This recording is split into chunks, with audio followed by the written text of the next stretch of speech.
Alunan ayat suci Al-Quran dari kitab paling mulia, santun bahasa paling menggubal, Tripitaka penganut Buddha, helai-helai Veda yang digubal menjadi lagu oleh pengamal agama Hindu, juga baris Injil yang cekal dihayati oleh pengamal agama Trinity.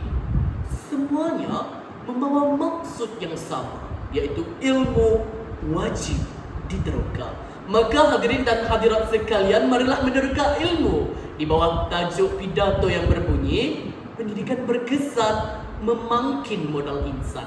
Bismillahirrahmanirrahim. Assalamualaikum warahmatullahi wabarakatuh. Terima kasih saya hulurkan buat saudari peneraju acara, proksi kehakiman intelektual berkarisma, warga dewan, hadirin dan hadirat yang dihormati, dekat di hati, berbungakan kemesraan. Hadirin, sebelum madah tersulam indah, sebelum fakta menyusul kata, wajarlah kiranya dikupas terlebih dahulu maudhu bicara saya pada hari ini, agar para hadirin tidak terpinga-pinga dalam menuju bicara. Warga dewan yang budiman, pendidikan berkesan dapat ditafsirkan sebagai sebuah sistem pendidikan yang berkesan dan jitu, yang mempunyai guru-guru yang berpengetahuan luas dalam mendidik para pelajar untuk mengetahui perkara-perkara dan isu semasa, dibantu oleh perkembangan teknologi dan ideologi semasa. Manakala frasa memangkin pula dapat didefinisikan sebagai sebuah proses mempercepatkan sesuatu keadaan. Modal insan pula dapat ditakrifkan sebagai tenaga kerja manusia yang berkemahiran tinggi, berdaya saing dan berdaya tahan dalam mendepani pelbagai cabaran di dalam dunia ini. Secara holistiknya, pendidikan berkesan memangkin modal insan dapat didefinisikan sebagai sebuah sistem pendidikan yang berkesan dan jitu yang dapat mewujudkan nilai-nilai modal insan dalam diri setiap individu. Warga dewan yang budiman, tertutup rapat pintu definisi, terbuka pula maksud isi. Maka lahirlah 3 idea bernas lagi bervisi di bawah 3 kata kunci. Mari kita telusuri idea saya yang pertama di bawah lembayung kata menerapkan modal insan melalui nilai murni.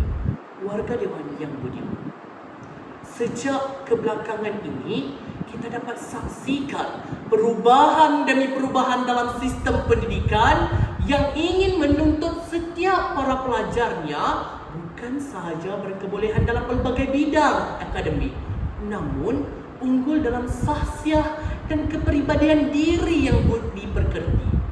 Warga dewan yang budiman, hal ini dikatakan demikian kerana kerajaan menyedari bahawa hakikatnya generasi pada masa kini dihancurkan mindanya, dihancurkan identitinya. Beliau pada masa kini lebih mengagungkan budaya barat yang kononnya mengikuti arus permodernan, tetapi menongkah nilai-nilai murni yang telah diturunkan. Mengagungkan budaya-budaya barat yang kononnya pada hari ini mengikuti arus peredaran zaman dengan menentang nilai-nilai murni yang telah kita terapkan sejak zaman bersamaan. Oleh yang demikian, pelbagai inisiatif dijalankan oleh pihak kerajaan untuk menerapkan nilai murni dalam diri setiap insan dan para pelajar. Hasilnya, nilai murni diterapkan melalui sistem pendidikan dengan kolaborasi Kementerian Pendidikan Malaysia melalui penerapan nilai murni melalui subjek-subjek pendidikan yang diajar di sekolah-sekolah Kementerian Pendidikan Malaysia. Sebagai contoh, bahasa Melayu, pendidikan moral, pendidikan sivik, sejarah dan pendidikan Islam.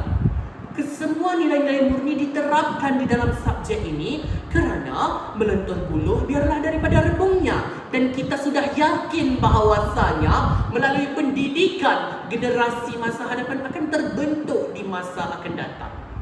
Warga dewan yang budiman, melalui penerapan nilai murni di dalam pendidikan, nilai-nilai murni dan modal insan dapat diwujudkan dalam diri setiap individu dan para pelajar demi melahirkan modal insan bertaraf dunia selaras dengan apa yang dituntut dalam falsafah pendidikan negara yang menuntut setiap pelajar bukan sahaja berkebolehan dalam pelbagai bidang, namun unggul dalam sahsiah budi pekerti mereka. Tuntasnya, melalui penerapan nilai murni, kita dapat saksikan penerapan nilai murni ini mewujudkan modal insan bertaraf dunia dalam diri setiap individu. Warga Dewan yang budiman, mari kita teruskan dengan indikator saya yang kedua di bawah kata kunci pelan pembangunan pendidikan diperkukuh, ideologi kepimpinan disentuh. Hadirin yang dirahmati sekalian, menurut Yang Amat Berhormat Tan Sri Muhyiddin Yassin semasa memegang tampuk pemerintahan, iaitu Menteri Pendidikan Malaysia, rakyat Malaysia atau belia generasi pada masa kini perlulah berdaya saing, bergiat aktif, boleh berkomunikasi di peringkat global. Oleh yang demikian, pelan pembangunan pendidikan terus diperkukuh oleh kerajaan dalam mewujudkan modal insan dalam diri setiap pelajar dengan mewujudkan rangka pelan pembangunan modal insan bersepadu demi melahirkan modal insan bertaraf dunia menjelang tahun 2025. Kita dapat lihat bahawasanya pelbagai program telah dijalankan di dalam sekolah maupun di luar sekolah demi melahirkan modal insan bertaraf dunia. Tamsilnya, kita dapat lihat melalui program-program yang dijalankan sekolah seperti Badan Kepimpinan Pengawas, Pengawas Pusat Sumber, dan di peringkat universiti, Badan Perwakilan Pelajar melatih diri setiap individu untuk berkeyakinan dalam kepimpinan demi melahirkan modal insan yang bertaraf dunia.